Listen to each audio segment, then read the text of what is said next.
tujuan ulun bukan itu, tetapi tujuan ulun adalah mengetes dan ulun hendak mengetahui daripada apa sifat himmah daripada Allah Subhanahu wa taala. Tujuannya ternyata bukan babinian, tujuannya bukan dunia, bukan keindahan dunia, melainkan tujuannya meyakinkan hatinya terhadap pemberian Allah Subhanahu wa taala ketika seseorang tersebut hanya menyadarkan diri kepada Allah Subhanahu wa taala. Dari Imam Al-Haddad, la yuksir hammat ma kudir, ya pun jangan banyak gelisah, jangan banyak galau, apa yang ditentukan pasti akan terjadi.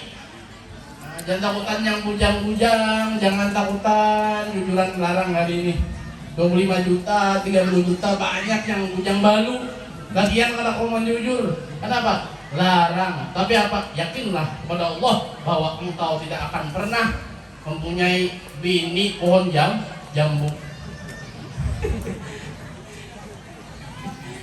Sudah ada di ilmu sudah ada tulisannya, si fulan dengan si fulan sudah berjodoh dan akan berumah tangga. Jangan takutan, insyaallah selamat dunia wal akhirat. Nah, yang tiga tadi apa?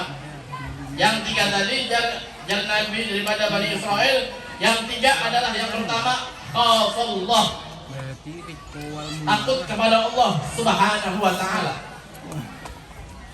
Ilmu daripada para nabi, dari Nabi Adam sampai Nabi Muhammad sallallahu alaihi wasallam, ilmu mereka adalah khafallah, takut kepada Allah Subhanahu wa taala. Sehingga Sayyidina Umar mengatakan, "Jarsidin, barang siapa yang takutan kepada Allah Subhanahu wa taala, niscaya Allah akan jadikan seluruh sesuatu yang ada di bumi takutan kepada orang tersebut." Artinya seluruh apa yang ada di bumi akan menjadi di bawah budak daripada orang yang takutan kepada Allah Subhanahu wa taala. Akan tetapi barang siapa yang ada takutan kepada Allah, niscaya Allah jadikan inya akan senantiasa takutan kepada segala sesuatu. Nah, yang kita hawali adalah Syekh Muhammad Saman Al-Madani, orang yang kadang mempunyai takutan akan habis hartanya dengan diinfakkan, dengan khidmah, beri makan kepada orang yang datang kepada baginda Rasulullah sallallahu alaihi wasallam. Orang yang sudah beriman kepada Allah, takutan kepada Allah, kada pernah takutan daripada kehilangan sesuatu yang ada di dalam dirinya. Kada pernah akan takutan kehilangan bini, kada akan pernah takutan kehilangan laki, kada akan pernah takutan kehilangan anak. Kenapa? Karena mereka mempunyai takut kepada Allah Subhanahu wa taala, sehingga dunia mereka tidak akan pernah takutan daripada kehilangan dunia, akan tetapi dunia yang mengejar daripada mereka. Makanya para ulama banyak yang berbini dua, dunianya yang mengejar, dunianya yang mengejar, binianya kan anak ya Pak, ditolak ada kawa, mubazir juga, diterima bini yang di rumah baca piring siapa. Nah, belum promosi akan hari ini Habib Abdurrahman anak menjadi bini. Kita begini, tapi belum kata yakfi wahid, cukup satu aja sampai mati insyaallah. Karena laki-laki yang setia itu apa?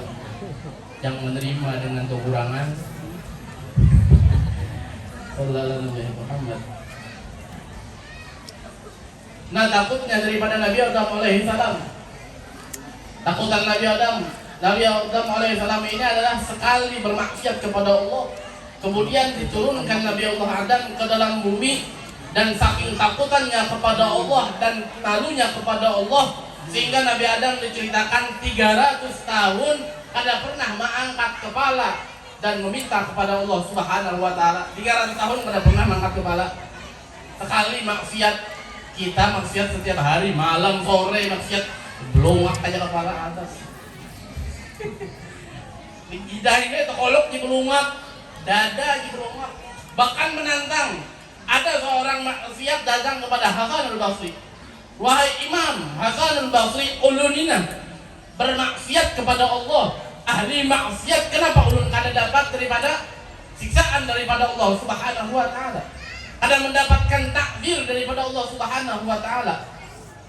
Maka Hasan al-Basri bertakun, wahai wahai si fulan, apakah engkau mampu untuk bangun malam?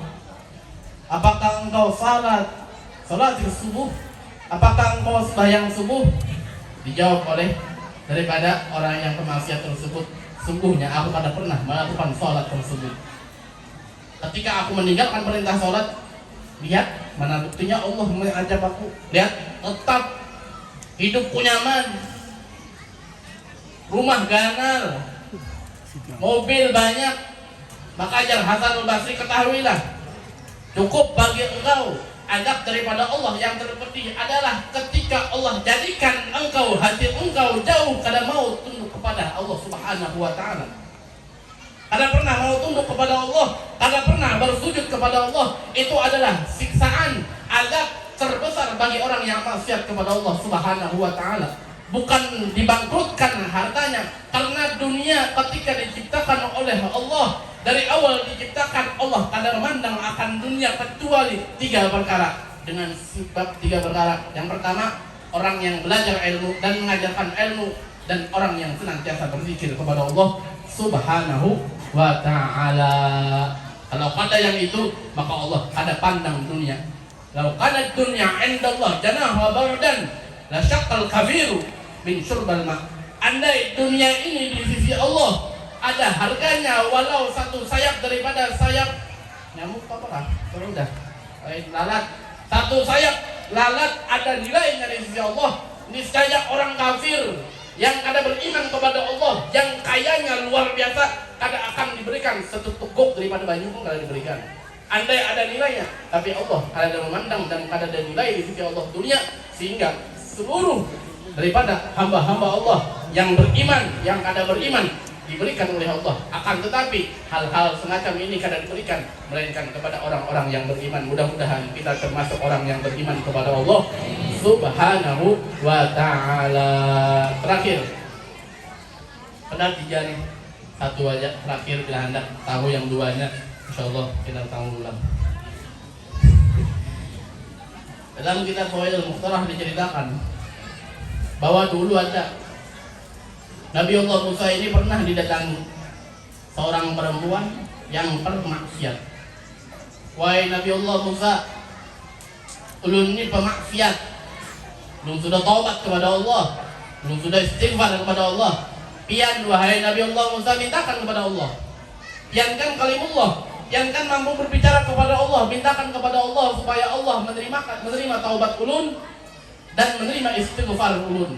Maka Nabi Allah Musa bertakun, wahai perempuan, apa kemaksiatan yang engkau lakukan? Maka dijawab oleh perempuan tersebut, sesungguhnya ulun bermaksiat, ya zani, ulun berzina, kemudian ulun melahirkan anak dan anak tersebut ulun bunuh. Ini maksiat besar kah? Halus kah? Maksiat ganal kah? Kacuy kah? Ibu-ibu, maksiat ganal kah? Kacuy kah? Kacuy ini coba. Kemudian ditakuni oleh Musa, ternyata dijawab ulun memaksiat, ulun petianan, kemudian habis kelahiran anak tersebut ulun bunuh. Maka Nabi Allah mengatakan, pergi engkau dari sini, kami takut dengan sebab keburukan yang engkau lakukan, tempat kami akan dibakar oleh Allah Subhanahu wa ta'ala, diturunkan musibah oleh Allah Subhanahu wa ta'ala. Nabi Allah Musa ketika ada yang bermaksiat, takutannya luar biasa kepada Allah, menandakan takutannya Nabi Allah Musa ketika ada yang bermaksiat. Apalagi Nabi Allah Musa yang bermaksiat, ada yang maksiat, takutannya kepada Allah. Kalau pindah Allah menurunkan kemaksiat, menurunkan daripada bala musibah yang ada di kampung. Jadi bala musibah yang terjadi maupun apapun itu sesuatu yang ada di bumi, melainkan segala sesuatu tersebut dengan sebab kelalaian kita mengingat kepada Allah Subhanahu wa ta'ala. Maka lari babi yang tadi buka sambil apa? Hatinya sedih bang sudah, sambil menangis, kasihan nih, hendak bertobat, hendak minta ampun, ternyata Nabi Allah Musa mengusir, disuruh berjauh. Maka datanglah perintah Allah disuruh malaikat Jibril untuk turun mendatangi daripada Nabiullah Musa. Maka ditakuni oleh malaikat Jibril, wahai Nabi Allah Musa, Allah Subhanahu wa taala mengatakan kepada engkau, apa alasan engkau menolak daripada taubatnya si fulan? Apakah ada lagi kemaksiatan yang lebih besar daripada kemaksiatan yang dilakukan daripada si fulan perempuan tersebut? Maka bertakun Nabi Allah, wahai malaikat Jibril, apakah kemaksiatan yang lebih besar daripada kemaksiatan yang dilakukan daripada perempuan yang berkhianat, berzina, kemudian dibunuhnya anaknya? Maksiat terbesar adalah tarkus salat, meninggalkan sembahyang adalah kemaksiatan di atas kemaksiatan. Lebih maksiat daripada yang orang yang berzina, lebih parah daripada orang yang membunuh daripada makhluknya Allah Subhanahu wa taala. Orang yang meninggalkan ibadah salat, maka mereka adalah orang yang paling hina di hadapan Allah Subhanahu wa taala. Sehingga Habib Muhammad Al-Haddar daripada guru Habib Umar bin Hafiz mengatakan, menggaduh orang yang ada sembahyang di dalam rumah lebih bagus menggodoh daripada anjing. Anjing bisa diberi manfaat, orang yang ada sembahyang di dalam rumah akan memberi bala musibah kepada orang yang ada di rumah. Mudah-mudahan kita berataan termasuk orang-orang yang menjaga daripada ibadah salat, ibadah yang dianjurkan, yang diwasiatkan oleh Syekh Muhammad Saman Al-Madini kepada murid-murid beliau. Wahai para murid-muridku, lazimilah untuk kalian salat dan salat berjamaah, karena itu adalah sesuatu yang paling aku cintai kata Syekh Muhammad Saman Al-Madani. Mudah-mudahan kita berataan diberikan kekuatan oleh Allah Subhanahu wa taala untuk mengerjakan perintah-perintah Allah Subhanahu wa taala. Mudah-mudahan dengan sebab daripada acara haul seperti ini, mudah-mudahan kita berataan bisa mentalaudani dari mengikuti daripada apa yang dikerjakan daripada para aulia, para ulama-ulama kita. Mudah-mudahan hati kita dibersihkan oleh Allah Subhanahu wa taala. Mudah-mudahan segala hajat dunia akhirat kita dikabulkan oleh Allah Subhanahu wa taala. Mudah-mudahan urusan dunia kita dipermudah oleh Allah Subhanahu wa taala. Mudah-mudahan daripada kecamatan Bingguang ini dijadikan daripada kecamatan kampung yang luar biasa, diturunkan rahmat oleh Allah Subhanahu wa taala. Mudah-mudahan penduduknya menjadi penduduk yang makmur, kaya dunia, kaya akhirat. Mudah-mudahan penduduknya senantiasa akur, senantiasa tersambung silaturahim, sehingga ketika silaturahim tersambung, Allah akan turunkan rahmat di dalam kampung tersebut. Mudah-mudahan yang garing disembuhkan oleh Allah Subhanahu wa taala. Mudah-mudahan yang terlilit hutang, Allah lunaskan hutangnya. Mudah-mudahan yang belum berbini, mudah-mudahan yang belum balaki. Mudah-mudahan yang baru dapat jodohnya.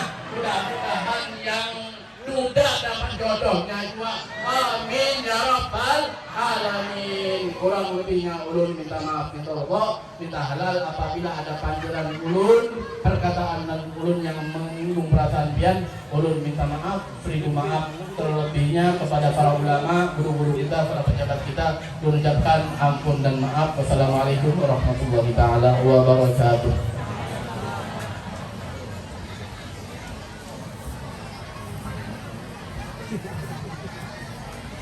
Demikianlah tadi ceramah agama yang telah disampaikan oleh Habib Musa bin Abdul Muttalib Bahasi. Dari ceramah beliau kita dapat mengambil pelajaran.